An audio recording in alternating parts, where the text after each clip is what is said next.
as an expert and as a lawyer, as an advisor, how would you advise these two arms of government, to amicably resolve, these particular issues? Yes, these differences that they are having between them. I don't think there's anything that defeats dialogue. Human conflict is largely resolved by dialogue because the conflict arises from dialogue mismanagement. You're listening to Blue Radio, bringing the vibe. The Breakfast of Champions. We are joined, of course, via call with Advocate of the High Court. I'm talking about Mr. Mwaura in the building. Hello. Good morning. Can you hear me? Yes, I can hear you loud and clear. How are you this fantastic morning? I'm okay. How about yourself? We are good in studio. My name is Ian Kipto. And I'm Boya, your finest presenter. All right. Nice to meet you guys. All right, the pleasure is ours. I would like to dive into the thick of things. I know you're quite busy. So, of course, there's this debate, of course, the executive versus the judiciary. As Kenyans, as the Mwananchi, yes? How are we supposed to, move forward with this particular matter? How are we supposed to hold the executive, according to the law? There is no explanation as to how we can move forward except what is traditionally and legally permissible, and that has been the norm in Kenya even previously before centralization of the new constitution 2010. So it's not a question about moving forward, it's a question about applying the traditional standards of the legal framework that have existed in Kenya for quite a long time. What I'm trying to say in a nutshell is there should not be any distinction in terms of relationship between the three arms of government. Okay. They are constitutionally set up to complement one another, not to restrict one another's function. In a perfect environment, in fact, the president, the Chief Justice and both speakers of the National Assembly and the Senate ought to be at seeing and speaking terms. They all are intended intentionally to serve the people of Kenya, not serve central and selfish interests. All right, thank you. There is a clip circulating on the internet of High Court Advocate Mr. Evans Ondiek, of course, hitting back at the Deputy President, of course, for his remarks a few days ago. If this is the current state, of course, there is clearly the back and forth between the arms of government. What could it escalate further? Or what, in your opinion, do you see it, this situation unfolding? How do you see it unfolding as we move forward? There is no singular way of moving forward except for the executive arm of government to cede ground in terms of the oral or verbal assault that it has occasioned against the judiciary. And you see, one sad bit about the judiciary is that the judiciary does not have a mainstream press release. What I'm trying to say is that unlike the executive that can control how information is disseminated in terms of the regulatory framework within the Communications Authority of Kenya and the media practitioners, the judiciary does not have control of those instruments. And so in terms of speaking out, the judiciary will largely depend on the voice of the Chief Justice, who is an impartial arbiter as the head of the judiciary. But you see, when the Judicial Service Commission speaks out again, the Chief Justice speaks as the chairperson or the head of the Judicial Service Commission, and that necessitates that independent, well-wishing Kenyans and stakeholders within the judiciary or the judicial platform then engage in terms of support to the judiciary. That is why you see advocates of the caliber of Mr. Ondieki speak up, because some of the accusations that are leveled against sitting judges, those sitting judges may not be able to make a rebuttal or make a defense, because the law has practically shielded them from making such remarks in terms of defending themselves. So well-wishing Kenyans and those stakeholders like Mr. Ondieki then find it necessary, if not vital, to make an input in terms of defense of the judiciary and those judicial officers. But nonetheless, the remarks that were made by His Excellency, the Deputy President, will require that he institutes a formal complaint to the Judicial Service Commission so that the Judicial Service Commission can make an investigation into those allegations, review the probative value of the evidence that the Deputy President may have. And if it turns out that whatever allegations he's saying are true, then a tribunal will be formed to investigate the judge and the process takes on. Yes, Mr. Mwaura. I remember last year on July 2022, that is, you took to court to stop implementation of the new taxes. How far is that case going on?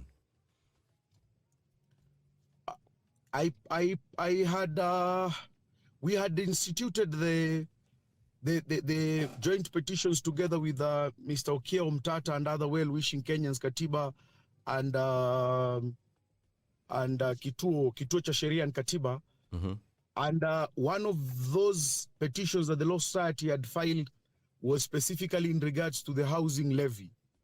And the High Court had agreed with us and coined the housing levy as being unconstitutional. This later saw the High Court also issue a stay in terms of execution of that particular judgment. And we are currently awaiting the determination of the Court of Appeal on the 26th of January this year. So that's, I think, next week but one. Mm-hmm. Yes. But speaking of the housing levy stuff was rendered unconstitutional, but we still see that the process of the same is still going on. What is your take on that? Because as we see quite a number of areas in the country, that same initiative is going on, despite that the court rendered it unconstitutional. Even the new housing bill in Parliament was stopped by the court in Kisumu and Kakamega, but then Parliament is still ongoing with the public participation, and that to us is an affront to even the stay of execution that the legal mandarins who are acting on behalf of the government were telling the court. On one hand, they're telling the court, please give us stay so that we can put our house in order, but then on the other hand, they are ongoing to embed a new statutory framework that will see the implementation of the same housing levy. But then one curious point is, once a particular section is declared unconstitutional, I do not think that it is possible that a stay would reverse the unconstitutionality. Mm-hmm. So the argument is maybe the court was mindful of the legal implication of the demands that those who are levied on this housing levy would have on the government in terms of the collecting authority, which is KRA. But we await the wisdom of the Court of Appeal this month to see whether the Court of Appeal will agree with the High Court or will agree with the position that the government has put in place in terms of that particular tax regime. But it is curious to note that even the new bill that is currently undergoing public participation in Parliament has been stopped by the High Court subsequently in Kisumu and Kakamega. So it's going to be an interesting time in this month and then months to come. All right. I believe you are vying for the deputy in the LSK elections. And I also believe yes, I believe you are practicing dispute law. I would like to get your opinion, as an expert and as a lawyer, as an advisor. How would you advise these two arms of government, to amicably resolve, these particular issues? Yes, these differences that they are having between them. I don't think there's anything that defeats dialogue.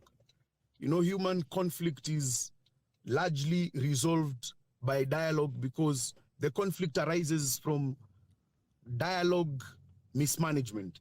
So one party alleges that this party has done this and the other party is saying, you see what, we've not done that. Nothing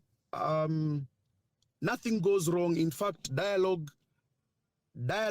has never yielded any negativity except from resolving an already battered relationship. So I will just I would prefer that the judiciary and the executive arms of government put their differences aside because they are serving Kenyans. Any hardline position is what would render such amiable discussions to come to a halt. But even as you put it, that what will be my advice, you'll remember that even those in the judiciary and those in the executive, they also have those who advise them. Those advisors would also be cautioned from offering sound advice, because sometimes those who whisper in your ears are the greatest agents of reversal change. For instance, if there are any allegations, and I'm not saying, let's say that the head of state, His Excellency William Samoei Ruto, is speaking from a vacuum. If he's alleging that there is rampant corruption in one arm of government or two arms of government or even both arms of government, then he has the instrumental mechanisms of investigation. And with investigation, I even go further to say secret investigation. That means that he has the machinery to always table before any competent tribunal what he is alleging. The roadside remarks are what don't make sense, but for instance, of the person of the stature of the president, if you will be able to just put forth and say that this is what I am talking about and this is what I think should be done, then surely Kenyans of good reason will support the president. And even us as the Law Society of Kenya want to support the president, but we cannot support the president on empty threats and rhetoric and roadside attempts to bulldoze either an outcome or either a particular way that we are supposed to be thinking or decision-making regime. So I'm just saying we are all Kenyans of good mind and good intent. We have witnessed in the last year several complaints against judges, perhaps 72 or 75, as the Chief Justice said yesterday. What we expected from the president is a solid proof. If those who have managed to have judges removed and they are not of the caliber of the president, I think the president then will sit on a higher pedestal in terms of providing a way forward in evidence and proof, to just even go further to say that, you see, we need this change because this is what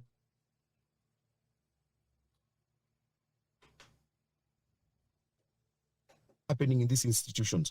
But also asking an input into reforming the judiciary, he should also look at his backyard and apply the same standard so that we can have a uniform sisterhood between the traveling pants of the executive, the judiciary, and the legislature. All right. I would like to draw your attention to a particular proceeding in the International Court of Justice where South Africa, of course, were taking Israel to court.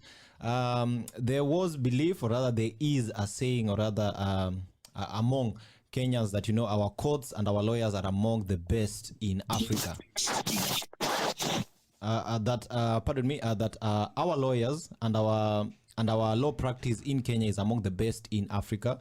I'd like to pose a question to you, of course, as someone who is vying for the top seat, of course, in LSK. Why is it? Why haven't we seen, you know, Kenyan lawyers, you know, taking up this matter, or rather supporting our brothers down south in South Africa on this issue, or the war in Gaza? Yes. Yeah.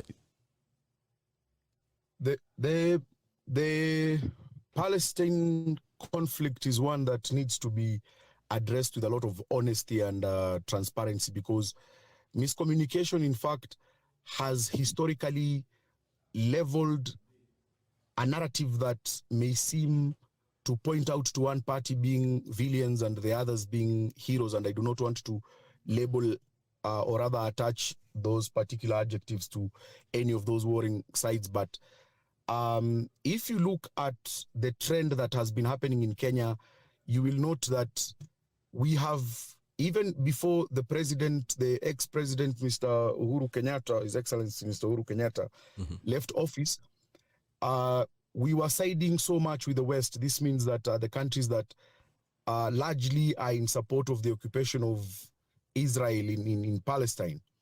And that has informed our foreign direction in terms of our policy. And we have taken back a position of non-interference. But even with the new Ruto government, you will note at the high echelons of diplomatic stances, we have still maintained that non-interference. But sometimes non-interference actually is interference, because non-interference with an oppressor is actually siding with the oppressor. What South Africa has done is South Africa has joined other like-minded, well-meaning international citizens in saying that, hey, look here, instead of talking while killings are going on, please can you stop the killings? Because the killings are a matter of fact. It doesn't matter who is occupying or who was first here, but first of all, stop the killings. But South Africa has taken it further to even point at the finger on who is to blame. I know we are on radio and we are following up these things, and I don't want to also be seen as though I'm taking a position since we are a member organization. Very true, very true. I would leave it at that. Okay, thank you very much, Wakili. Yeah. Before we let you go, of course, what final message do you have, of course, for the common Mwananchi, of course, who is, following the proceedings, of course, the ongoing, of course, spat between the two arms of government? How should they, prepare themselves? Of course, it's January, high taxes all over the place. Our workers are facing higher deductions and that kind of thing. What final message do you have for the listener? If I was in the higher seats of government, the first point I think we should have considered is to improve the high cost of living among the citizens. I mean, I am an advocate, but I can surely tell you that my cost of electricity, my cost of fuel for my car, the cost of the few entertainment or social amenities that we were enjoying have actually skyrocketed. And so this even goes to the cost of food, the cost of education, the cost of health. It seems that there is no sector that is having a reprieve. And it's just high time that we called each other to order as a people of Kenya and said that maybe instead of talking about why you're conflicting or what the resolutions will be, can you please address us on the question of our skyrocketing cost of living? And this has nothing to do with Kenya Kwanza, has nothing to do with Azimio or any other political faction that you may attach yourself to. I don't think that members of Kenya Kwanza walk into a market and they buy at a rate which is subsidized, or even Azimio. We all are carrying this heavy burden, and so as Kenyans, I think we should demand more. We should tell the government that the promise was for an alternative way of government, not the common one that we've seen. The cost of fuel has gone really high, and this impacts a larger demographic of the economy. So as Kenyans, we should demand more. We should stop being patriarchal in terms of how we look at things in a narrow way. We all are here to live, and it will be prudent if we stick together, because if we don't stick together, we can't address these issues in singularity. Okay, very true. Thank you, Wakili, for your time. To let you go I'd like to let you go now. Before we do that, what genre of music or any song you like us to play for you this morning? Dear Mama by Tupac. All right. It'll be coming your way in a moment's time. Thank you very much. Thank you so much. All right. There you have it, folks. Fantastic conversation this morning, of course, with our Wakili of the High Court.